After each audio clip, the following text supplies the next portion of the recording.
नमस्ते दोस्तों। परीक्षा उन्हीं की होती है जो उसके लायक होता है।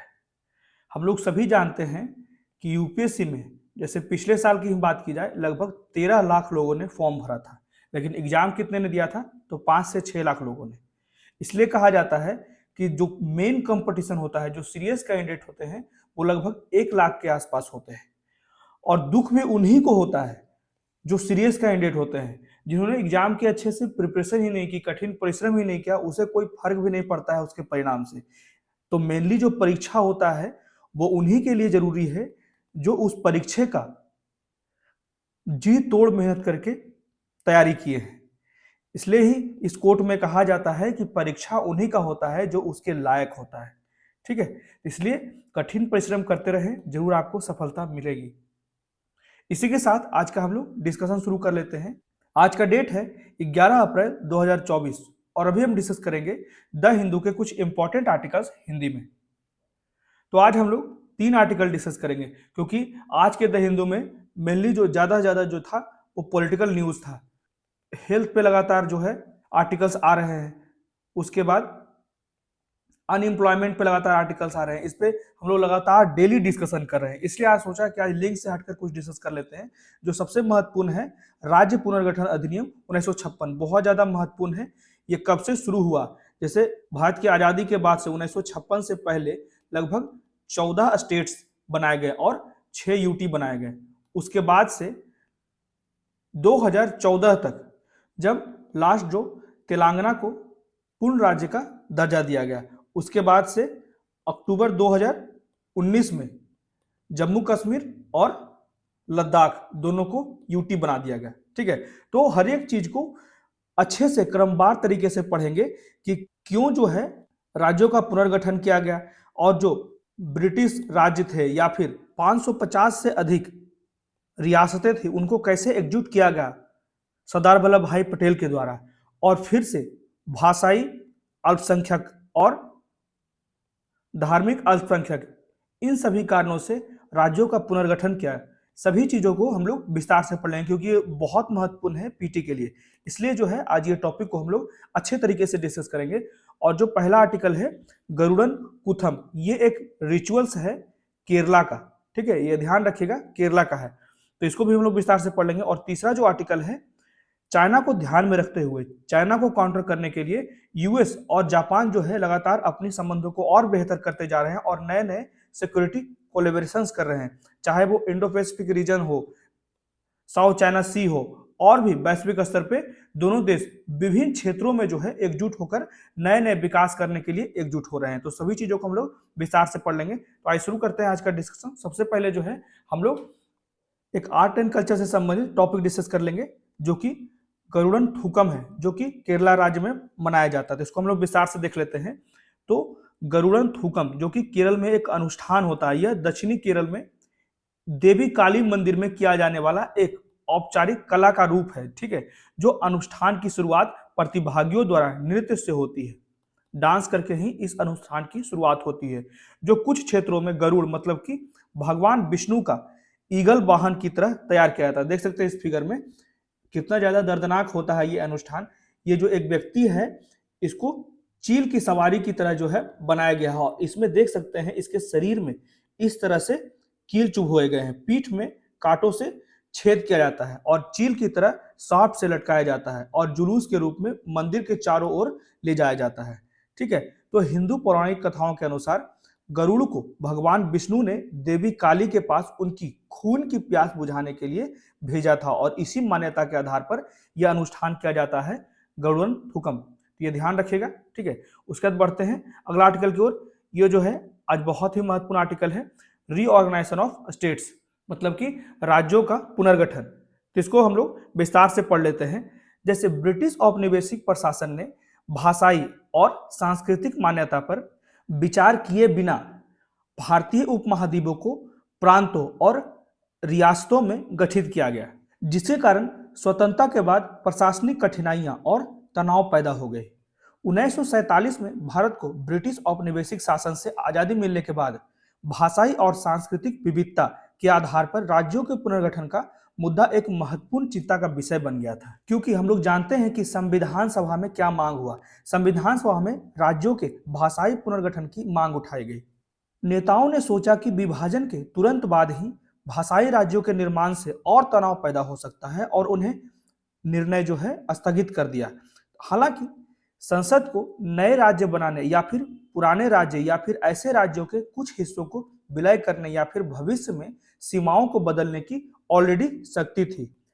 तो आयोग की नियुक्ति का यहाँ पे निर्णय लिया गया। आयोग की नियुक्ति की गई जो स्वतंत्रता के समय ब्रिटिश भारत में 17 प्रांत और 550 से अधिक रियासतें शामिल थी। तो इस मुद्दे को संबोधित करने के लिए भारत सरकार ने राज्य पुनर्गठन की एक प्रक्रिया शुरू की और पुनर्गठन की व्यवहार्यता को देखने के लिए आयोग की गठन की गई, आयोग की नियुक्ति की गई। ठीक है, तो पहले भाषाई राज्य का जन्म जो है 1953 में तेलुगु भाषी लोगों के लिए पहले भाषाई राज्य आंध्र प्रदेश का जन्म हुआ। उसी के परिणाम स्वरूप देश के मतलब कि जो तमिल और तेलुगु, तमिल मतलब तमिलनाडु क्षेत्र के लोग और तेलुगु मतलब कि आंध्र प्रदेश के लोग। ठीक है, इसलिए जो है पहला भाषाई राज्य बना 1953 में आंध्र प्रदेश। ठीक है, उसी के परिणाम स्वरूप देश के अन्य हिस्सों से भी भाषाई आधार पर राज्यों के निर्माण की समान मांगे उठने लगी, चाहे वो गुजरात हो, उसके बाद बंबई हो, ठीक है, एमपी हो, यहाँ पे भी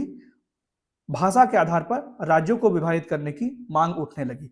1956 का राज्य पुनर्गठन अधिनियम उपरोक्त परिस्थितियों के कारण 1956 का राज्य पुनर्गठन अधिनियम पारित किया गया और यह अधिनियम जो है वो भारत जैसे विविध राष्ट्र में पहचान और संस्कृति के एक महत्व के रूप में भाषा के महत्व को पहचानता है। ठीक है, इसलिए ही जो है भारत के संवैधानिक परिदृश्यों में राज्यों और केंद्र शासित प्रदेशों का विकास जो है 1950 से 1956 के बीच में किया गया, जहां पे 29 राज्य या प्रांत बनाए गए। ठीक है, कुल जो है वो 29 राज्य शुरुआत में बनाए गए। भारत के संविधान ने 1950 में भारतीय संघ के राज्यों को 4 श्रेणियों या फिर भागों में विभाजित किया, जिसमें 29 राज्य प्रांत बनाए गए, जिसमें 14 जो है वो पूर्ण स्टेट बनाए गए और 6 जो है वो यूटी बनाए गए। ठीक है, जिसमें 4 भाग थे, भाग ए, भाग बी, भाग सी, भाग डी। तो भाग ए में 9 पूर्व गवर्नर के प्रांत थे, भाग बी में 9 पूर्व रियासतें थी, भाग सी में पूर्व रियासतें और मुख्य आयुक्त के प्रांत थे, भाग डी में अंडमान और निकोबार को रखा गया था, जिसमें भाग ए के राज्यों में एक राज्यपाल होता था। यह भी ध्यान रखिएगा, भाग ए के राज्य में एक राज्यपाल होता था और भाग बी के राज्यों में एक राज्य प्रमुख होता था। ठीक है, और भाग सी के राज्यों में एक आयुक्त बनाया जाता था। इसी के लिए जो है राज्य पुनर्गठन अधिनियम के लिए धर आयोग और जेबीपी समिति द्वारा भाषाई विचारों का एक महत्वपूर्ण मूल्यांकन 1948 में किया गया।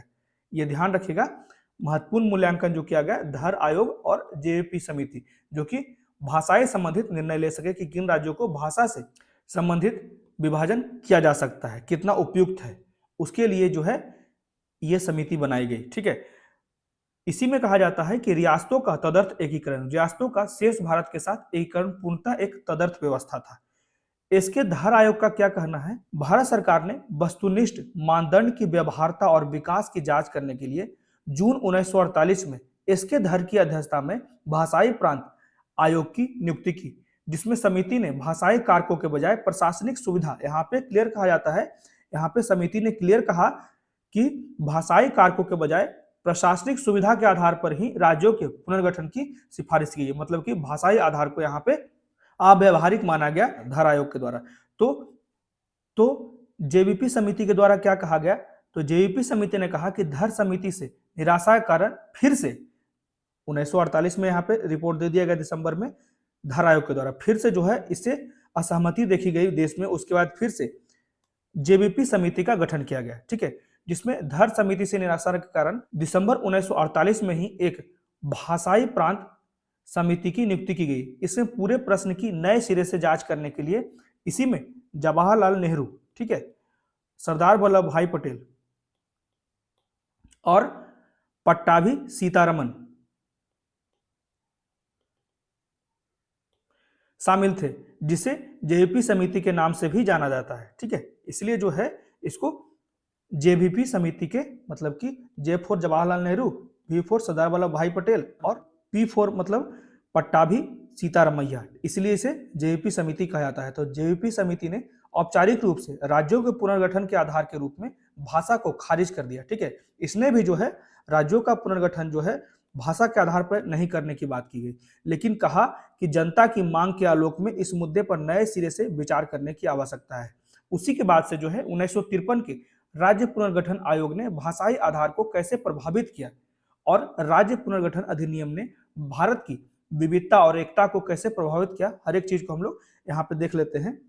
जैसे में एक तो यहाँ पे बलिदान दिया गया पोटी श्री रामुलु के द्वारा, जिसके कारण ही जो है यहाँ पे बहुत ज्यादा विरोध हुआ। लंबे समय तक चले आंदोलन और 56 दिनों की भूख हड़ताल के बाद पोटी श्री रामुलु की मृत्यु के बाद सरकार ने तेलुगु भाषी क्षेत्रों को मद्रास राय से अलग करने के लिए मजबूर हो गए, जिसी के परिणाम स्वरूप 1953 में आंध्र प्रदेश का गठन किया गया। उसी के परिणाम स्वरूप देश के अन्य हिस्सों से भी भाषाई आधार पर राज्यों के निर्माण की समान रूप से मांगे उठने लगी। तो राज्य पुनर्गठन आयोग इसने सरकार को पूरे प्रश्न की फिर से जांच करने के लिए 1953 में एक 3 सदस्यीय राज्य पुनर्गठन आयोग नियुक्त करने के लिए मजबूर हुए। यहाँ पे 3 सदस्य कौन कौन थे, जैसे फजल अली का भी रिपोर्ट बहुत ही महत्वपूर्ण है। ठीक है, भाषा के आधार पे राज्यों का पुनर्गठन के लिए जो इनका निर्णय है, फजल अली किसी ने भी भाषाई आधार पर राज्यों को पुनर्गठन का जो है समर्थन नहीं दिया था। ठीक है, चाहे वो जेवीपी आयोग हो, धर आयोग हो या फिर फजल अली। तो इसमें 3 जो अध्यक्ष थे, फजल अली, के.एम. पणिकर और एच.एन. कंजुरू, तीनों का नाम जरूर याद रखेगा। ये सारे क्वेश्चंस लगातार हमेशा से आते हैं यूपीएससी में, आप प्रीवियस ईयर में देख सकते हैं, लगातार जो है इस टॉपिक से क्वेश्चन आते हैं। तो समिति ने मोटे तौर पर राज्यों के पुनर्गठन के आधार के रूप में भाषा को स्वीकार किया, साथ ही इसने एक भाषा एक राज्य के सिद्धांत को खारिज कर दिया। मतलब कि स्टेट में कोई सिर्फ और सिर्फ एक ही भाषा होगा, इसको खारिज कर दिया। ये ध्यान रखिएगा कि एक भाषा एक राज्य के सिद्धांत को यहाँ पे खारिज किया गया। ये 3 सदस्यीय जो राज्य पुनर्गठन आयोग की नियुक्ति हुई थी 1953 में। ठीक है, और इनका विचार था कि देश की राजनीतिक इकाइयों के किसी भी पुनर्निर्धारण में भारत की एकता को प्राथमिकता से विचार माना जाना चाहिए। ठीक है,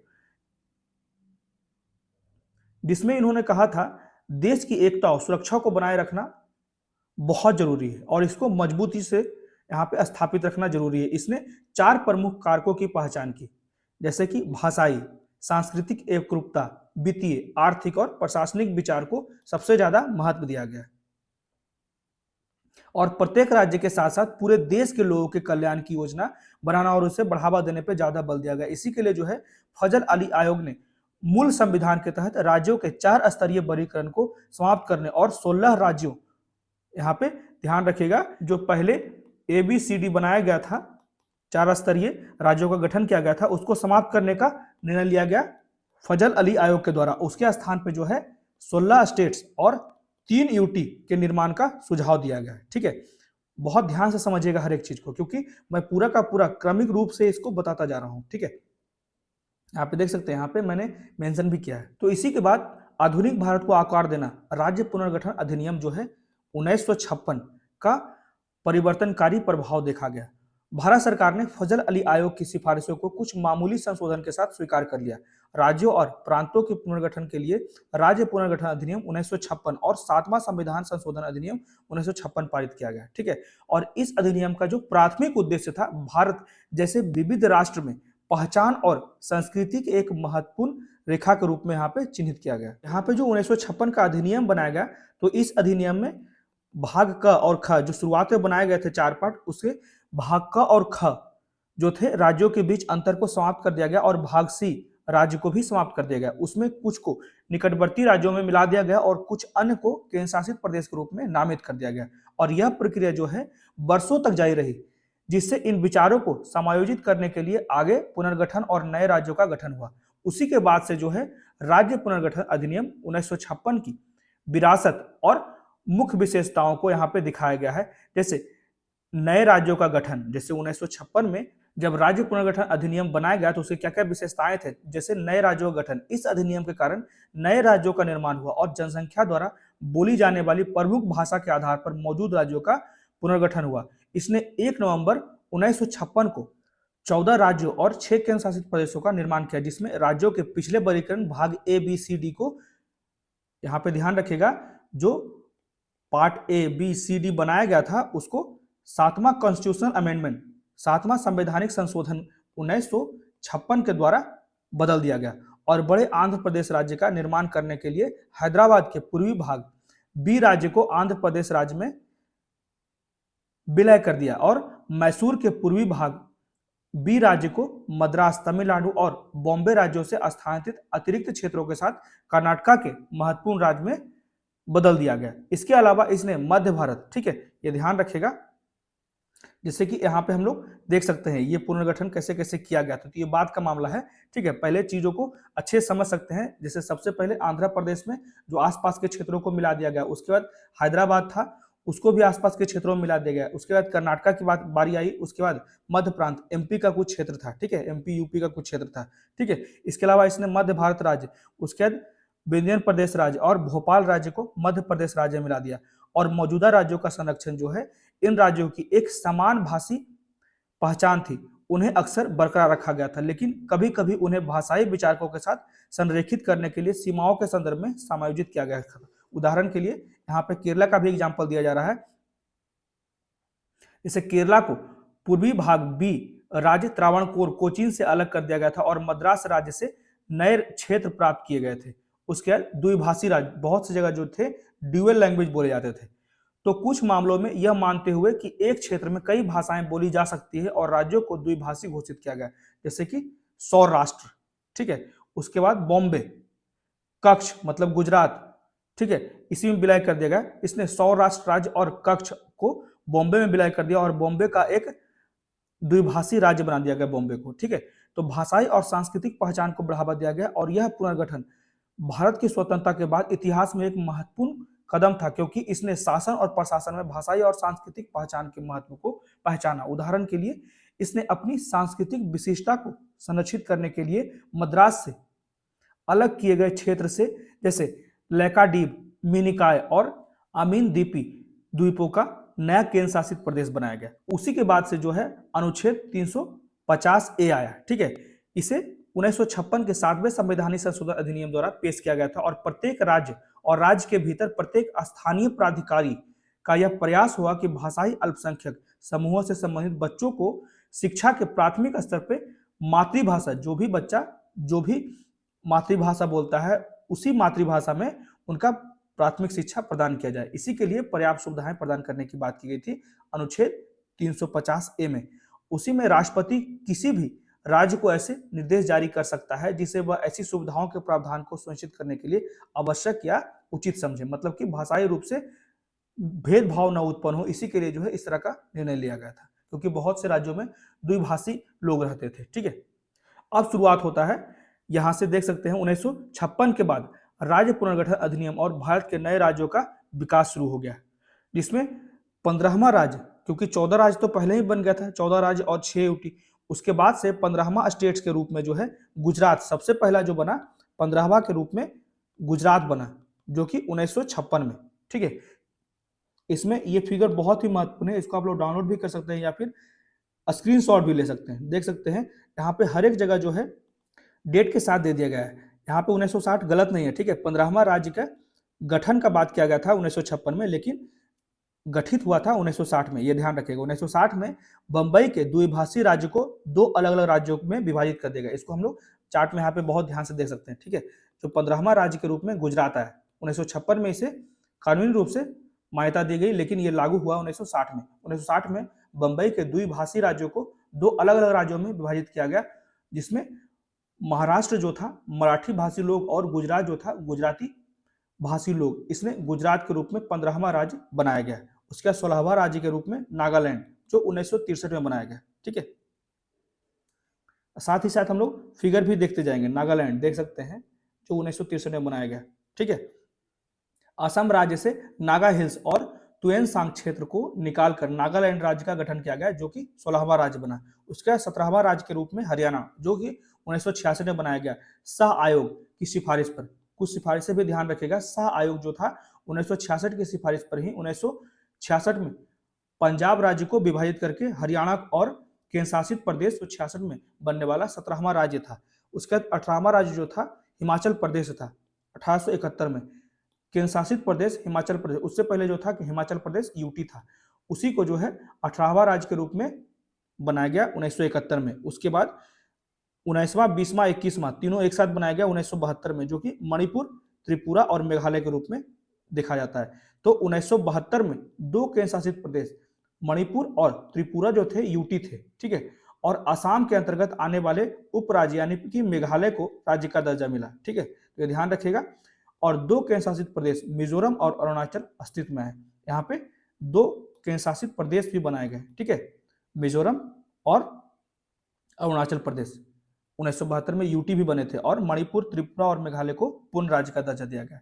उसके बाद 22वां राज्य के रूप में सिक्किम, ये बहुत बार सवाल आ चुका है यूपीएससी में कि 22वां राज्य के रूप में सिक्किम बनाया गया 1975 में। ये ध्यान रखिएगा, सिक्किम जो था वो चोंगियाल द्वारा शासित एक भारतीय रियासत थी, जो कि 1947 में ब्रिटिश सर्वोच्चता की समाप्ति के बाद सिक्किम भारत का संरक्षित राज्य था, ठीक है, जिसे पूर्ण राज्य का दर्जा दिया गया 1975 में।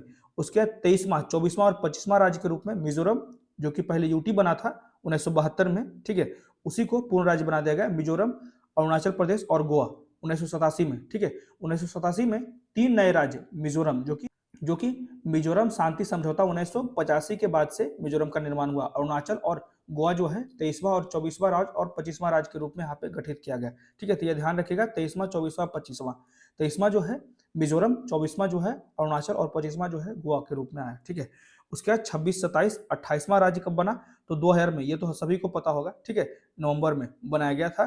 छत्तीसगढ़, उत्तराखंड और झारखंड, तीन राज्य जो कि छत्तीसगढ़, उत्तराखंड और झारखंड 26वां, 27वां और 28वां राज्य के रूप में आए, जो कि मध्य प्रदेश, उत्तर प्रदेश और बिहार, बिहार से झारखंड बनाया गया, उत्तर प्रदेश से उत्तरांचल शुरुआत में कहा जाता था, अब उत्तराखंड कहा जाता है, ठीक है। उसके बाद मध्य प्रदेश से यहाँ पे छत्तीसगढ़ बनाया गया, ठीक है, ध्यान रखिएगा। उसके बाद 29वां राज्य जो कि 2014 में बनाया गया तेलंगाना के रूप में।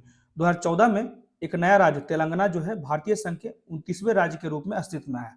उसके बाद जो है वर्तमान परिदृश्य में देखा जाए तो 31 अक्टूबर 2019 को जम्मू कश्मीर और लद्दाख को जो है यूटी बना दिया गया, ठीक है। तो वर्तमान समय में भारत में अब 28 राज्य हैं और 8 यूटी हैं, ये ध्यान रखिएगा, ठीक है। और वर्तमान समय का अभी लेटेस्ट मैप यही है। तो हम लोगों ने इसमें पूरा का पूरा डिस्कशन कर लिया कि राज्य का पुनर्गठन का इतिहास क्या था और कैसे कैसे क्रमिक रूप से इसे बढ़ाया गया, कैसे कैसे समस्याएं भाषाई रूप से, धार्मिक रूप से, ठीक है, सांस्कृतिक विविधता के कारण बहुत सी समस्याएं आई सभी राज्यों को, सभी प्रांतों को एकजुट करने में, ठीक है। हर एक चीज को हम लोगों ने विस्तार से पढ़ लिया, शुरुआत से लेकर 1956 का राज्य का पुनर्गठन से समय जब 14 स्टेट थे और 6 यूटी थी, अभी वर्तमान समय में 28 स्टेट हैं और 8 यूटी है, यह ध्यान रखिएगा, ठीक है। उसके बाद अगला आर्टिकल जो है, अभी हाल ही में यूएस और जापान जो है अपने संबंध को और बेहतर कर रहा है, जिससे कि चाइना को वैश्विक स्तर पर काउंटर कर लिया जाए, ठीक है। इसी की बात यहाँ पे इस आर्टिकल में की जा रही है कि अमेरिकी राष्ट्रपति जो बाइडेन और जापानी प्रधानमंत्री फूमियो किशिदा ने बुधवार को मिसाइल के सह विकास से लेकर मानव युक्त चंद्रमा लैंडिंग तक कई परियोजनाओं की शुरुआत करते हुए यूएसए और जापान रणनीतिक सहयोग को एक नया युग के रूप में संदर्भित किया है। और दोनों देशों के नेताओं ने कहा है कि उनका उद्देश्य जो है वो जटिल, परस्पर जुड़ी चुनौतियों के लिए उद्देश्य के लिए उपयुक्त वैश्विक सुरक्षा साझेदारी को बेहतर किया जाएगा, ठीक है। इसी उद्देश्य के लिए उपयुक्त को कहा जाता है फिट फॉर पर्पस। इसी के लिए जो है अभी कहा जा रहा है वैश्विक सुरक्षा साझेदारी। इसी में अमेरिका के राष्ट्रपति ने कहा है कि परमाणु सहित अपनी क्षमताओं की पूरी श्रृंखला का उपयोग करके जापान की रक्षा करने की अटूट अमेरिकी प्रतिबद्धता भी जताई गई है अमेरिका के राष्ट्रपति के द्वारा।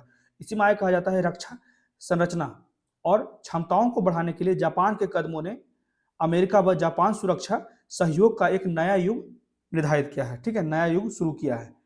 अब इसी में आगे कुछ चीजें देख लेते हैं, जैसे सैन्य कमांडर और नियंत्रण ढांचों के नियोजित किया जा रहा है, उसको अपडेट किया जा रहा है, जिससे कि किसी भी संघर्ष के दौरान अधिक अंतर संचालनीयता और योजना बनाने में मदद मिल सके, ठीक है। युद्ध के समय दोनों देश जो है वो अच्छे तरीके से इंटर ऑपरेबिलिटी एंड प्लानिंग, ये ध्यान रखिएगा, उसी कहा जाता है अधिक अंतर संचालनीयता और योजना बनाने में मदद मिलेगी। इसी में आगे कहा जाता है कि जैसे दक्षिण चीन सागर और ताइवान के आसपास के क्षेत्रों में चीन के बढ़ते खतरों का भी मुकाबला करने के लिए अमेरिका और जापान एकजुट होकर अपनी सेना को और ज्यादा मजबूत कर रहा है। इसी में आगे कहा जाता है हवाई और मिसाइल खतरों का मुकाबला करने के लिए अमेरिका, ऑस्ट्रेलिया और जापान के बीच रक्षा संचार नेटवर्क को उन्नत करने और वायु रक्षा क्षमताओं को एक बेहतर नेटवर्क के रूप में आयोजित करने के लिए तीनों देश साथ में आ रहे हैं, अमेरिका, ऑस्ट्रेलिया, जापान। ठीक है, क्वाड आप लोगों को पता ही है। ठीक है, सिंपली जो है चाइना को काउंटर करने के लिए ही बनाया गया है, जिसमें भारत भी एक सदस्य है।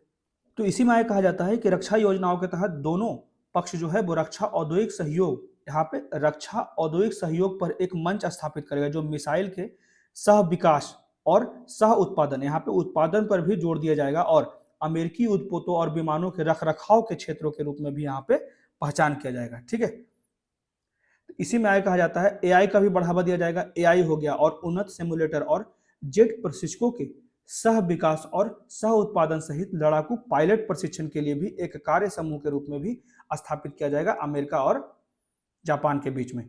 तो दोनों का एक संयुक्त बयान में कहा गया है कि ऑकस, जो कि एक ट्राइलेटरल सिक्योरिटी पार्टनरशिप है ऑस्ट्रेलिया, यूके और यूएसए के बीच में, ऑकस। ठीक है, तो ऑकस रक्षा परियोजनाओं में मौजूद 3 साझेदार क्वांटम कंप्यूटिंग, ठीक है, अंडर सी, हाइपरसोनिक, एआई, आर्टिफिशियल इंटेलिजेंस और साइबर प्रौद्योगिकी सहित कई क्षेत्रों में उन्नत क्षमताओं और प्रौद्योगिकियों पर जापान के साथ सहयोग पर विचार किया गया है। तो यहाँ पे विभिन्न सेक्टर्स को यहाँ पे टच किया गया है यूएसए और जापान के द्वारा कि बहुत से क्षेत्रों में ये दोनों एकजुट होकर अपने टेक्नोलॉजी हो गया या फिर डिफेंस के क्षेत्र में अपडेशन लाएंगे। ठीक है, जिससे कि चाइना को हर एक जगह से काउंटर किया जा सके। ठीक है, अब देख लेते हैं कुछ महत्वपूर्ण क्वेश्चन जो कि करंट अफेयर से रिलेटेड है, जिसमें पहला क्वेश्चन है, हाल ही में सी डोम सिस्टम चर्चा में था, निम्नलिखित में से कौन सा इसका सबसे अच्छा वर्णन है?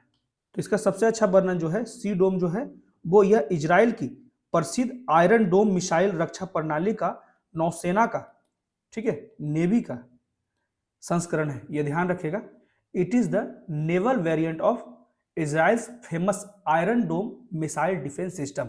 ठीक है, याद रखिएगा सी डोम क्या होता है। ठीक है, उसके बाद अगला क्वेश्चन है, हाल ही में नेप्टिस फिलारा, क्योंकि स्पेसीज से लगातार यूपीएससी में क्वेश्चन आते हैं इसलिए इस तरह का क्वेश्चन लाया हूं कि हाल ही में नेप्टिस फिलारा खबरों में था और यह निम्नलिखित में से किसकी प्रजाति है?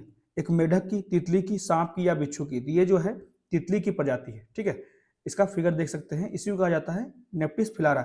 नेप्टिस फिलारा नामक एक दुर्लभ तितली प्रजाति हाल ही में भारत में पहली बार, ये नाम याद रखेगा टेल वैली, क्योंकि ये बहुत ही न्यूज में रह रहा है, टेल वैली वन्य जीव अभयारण्य। Tale valley wildlife sanctuary जो है वो अरुणाचल प्रदेश में है, जरूर ध्यान रखिएगा। और इसको एस्टेब्लिश किया गया था 1995 में। ठीक है, ये ध्यान रखिएगा। और यह तितली की एक दुर्लभ प्रजाति है जिसे आमतौर पर लंबी लकीर नाविक के रूप में जाना जाता है। उसी को कहा जाता है लॉन्ग स्ट्रिक सेलर, लंबी लकीर नाविक। तो आज तक तितली प्रजातियां जो है वो पूर्वी साइबेरिया, कोरिया, जापान, मध्य और दक्षिण पश्चिम चीन सहित पूर्वी एशिया के विभिन्न क्षेत्रों में पाई जाती थी। तो तितली के पंख जो है वो दांतेदार होते हैं और ऊपरी तरफ से गहरे भूरे काले और निचली तरफ से पीले भूरे रंग के होते हैं। तितली के विशिष्ट चिन्हों में अग्र पंख पर हॉकी स्टिक पैटर्न बनाने वाली एक सफेद कोशिका रेखा शामिल है। यह प्रजाति जो है जो निम्फालिंडे, ये नाम याद रखेगा, निम्फालिडे परिवार का हिस्सा है। सदाबहार जंगल, नदी की वनस्पति और चट्टानी नदियों जैसे आवासों को पसंद करने के लिए जानी जाती है। याद रखिएगा नेप्टिस फिलारा। ठीक है, उसके बाद अगला क्वेश्चन जो है ये लोकेशन बेस्ड क्वेश्चन है, बोत्सवाना के आसपास कौन कौन से देश हैं? तो सबसे पहले जान लीजिए कि बोत्सवाना जो है वो अफ्रीकन कंटिनेंट में है। ठीक है, इसे ध्यान रखिएगा। तो बोत्सवाना के साउथ में जो है वो साउथ अफ्रीका है। ठीक है, उसके बाद इसके वेस्ट में जो है नामीबिया है और इसके नॉर्थ ईस्ट में जो है वो जिम्बाब्वे है। ठीक है, और इसके नॉर्थ में जो है जाम्बिया है और इसके नॉर्थ वेस्ट में अंगोला है। ठीक है, पर नॉर्थ वेस्ट में जो अंगोला है ये जो है बॉर्डर शेयर नहीं करता है बोत्सवाना से। और ये भी चीज ध्यान रखिएगा, जो जाम्बिया है ये वर्ल्ड का शॉर्टेस्ट बॉर्डर शेयर करता है। जाम्बिया जो है वो सबसे कम बॉर्डर शेयर करता है किसी भी देश के साथ, बोत्सवाना के साथ बहुत ही कम है। ठीक है, ये ध्यान रखिएगा, बहुत ही छोटा सा बॉर्डर है जाम्बिया और बोत्सवाना के बीच में। इसलिए जो है सिर्फ और सिर्फ 4 ही देश जो हैं वो इसके साथ, बोत्सवाना के साथ भूमि सीमा साझा करते हैं। इसलिए इसका सही उत्तर ऑप्शन ए हो जाएगा। इसको फिगर में भी देख सकते हैं यहाँ पे अंगोला जो है ये इसके साथ बॉर्डर शेयर नहीं करता है। जाम्बिया जो है बहुत ही छोटा सा बॉर्डर शेयर करता है बोत्सवाना के साथ, ठीक है। उसके बाद अगला क्वेश्चन है, निम्नलिखित प्रश्न के हाइड्रोजन पर उनके स्रोतों सहित विचार करें, ठीक है। जैसे कि पहला जो है हिरोजा हाइड्रोजन, इसी कहा जाता है टर्क्यूज हाइड्रोजन, ठीक है, पायरोलिसिस। दूसरा जो है गुलाबी हाइड्रोजन, पिंक हाइड्रोजन, परमाणु ऊर्जा। तीसरा जो है श्वेत हाइड्रोजन, व्हाइट हाइड्रोजन, नवीकरणीय ऊर्जा। चौथा जो है पीला हाइड्रोजन, जो कि प्राकृतिक प्रक्रिया। तो कौन सा इसमें सही सुमेलित पेयर है? इसमें सिर्फ और सिर्फ जो है दो ही पेयर जो है सही है। पहला जो सही है, ठीक है, क्योंकि फिरोजा या फिर टर्कोइज हाइड्रोजन जो है वो पायरोलिसिस के कारण ही टर्कोइज हाइड्रोजन बनाया जाता है, ठीक है। तो ये ध्यान रखिएगा, इसी को कहा जाता है methane pyrolysis is used to make turquoise hydrogen. इसलिए पहला जो स्टेटमेंट है सही है। उसके बाद पिंक हाइड्रोजन जो है nuclear power is used to make pink hydrogen, इसलिए दूसरा स्टेटमेंट सही है। उसके बाद व्हाइट हाइड्रोजन जो होता है वो naturally occurring geological hydrogen is called white hydrogen, ठीक है। और लास्ट में जो है येलो हाइड्रोजन जो है वो सोलर पावर और a mix of energy sources from the electrical grid are used to make yellow hydrogen. इसलिए जो है सिर्फ और सिर्फ दो ही स्टेटमेंट सही है, पहला और दूसरा, बाकी दोनों जो है वो गलत है, ठीक है। ध्यान रखिएगा। इसको और भी अच्छे तरीके से देख लेते हैं। जैसे ब्लैक हाइड्रोजन कैसे बनता है? तो बिटुमिनस कोयला के कारण। उसके बाद ब्राउन हाइड्रोजन कैसे बनता है? तो ब्राउन कोल के कारण। उसके बाद रेड हाइड्रोजन कैसे बनता है? तो बायोमास के कारण, ठीक है। उसके बाद पिंक हाइड्रोजन न्यूक्लियर पावर के कारण, येलो हाइड्रोजन सोलर पावर के कारण, टर्कोइज हाइड्रोजन जो है मीथेन पायरोलिसिस के कारण। उसके बाद व्हाइट हाइड्रोजन जो है वो नेचुरली अकर्ड जियोलॉजिकल हाइड्रोजन के कारण, ठीक है। क्लियर हो गया। उसके बाद अगला क्वेश्चन जो है फणिगिरी हाल ही में खबरों में था। भारतीय पुरातात्विक स्थल फणिगिरी हाल ही में खबरों में था, तो ये क्यों खबरों में था? तो ये किससे संबंधित है? तो पहला ऑप्शन है प्राचीन पांडुलिपियों की खोज के कारण। दूसरा ऑप्शन है एक महत्वपूर्ण प्राग ऐतिहासिक बस्ती का पता लगाना। तीसरा जो है यह खोई हुई सभ्यता की पहचान करता है। और चौथा जो है ऐतिहासिक शीशे के सिक्के की खोज। इसलिए यही सही है, डी ऑप्शन सही है, क्योंकि हाल ही में जो है कि फणिगिरी जो है वो तेलंगाना में है। तेलंगाना का एक प्रसिद्ध विरासत स्थल है और एक मिट्टी के बर्तन में लगभग 3730 शीशे के सिक्के पाए गए हैं, ठीक है। इसलिए फणिगिरी आज न्यूज में आया है। तो इसे माना जाता है कि ये सिक्के जो है जिनके ऊपर के भाग में हाथी का प्रतीक है और उसके पीछे के भाग में उज्जैन का प्रतीक है। ये दोनों चीजें ध्यान रखिएगा। और ये उम्मीद किया जा रहा है कि यह इक्ष्वाकु काल से संबंधित है, वहां के राजा से संबंधित है। तो फणिगिरी को एक महत्वपूर्ण बौद्ध मठ माना जाता है जो दक्कन के पश्चिमी और पूर्वी तट को जोड़ने वाले प्राचीन व्यापार मार्ग के साथ पहाड़ी की चोटी पर रणनीतिक रूप से स्थित है। तो ये थे आज के द हिंदू के कुछ महत्वपूर्ण आर्टिकल्स। हम लोगों ने मुख्यतः जो है वो स्टेट रीऑर्गेनाइजेशन 1956 को अच्छे तरीके से पढ़ा, विस्तार से पढ़ा, ठीक है। उसके बाद यूएसए और जापान का संबंध बढ़ता जा रहा है, इसको भी विस्तार से पढ़े, ठीक है। उसके बाद कुछ महत्वपूर्ण क्वेश्चन जो कि करंट अफेयर से रिलेटेड था उसको भी हम लोगों ने विस्तार से देखा। तो कैसा लगा आज का डिस्कशन? प्लीज मुझे कमेंट करके बताएं और मेरे वीडियो को ज्यादा से ज्यादा लाइक करें, शेयर करें और मेरे चैनल को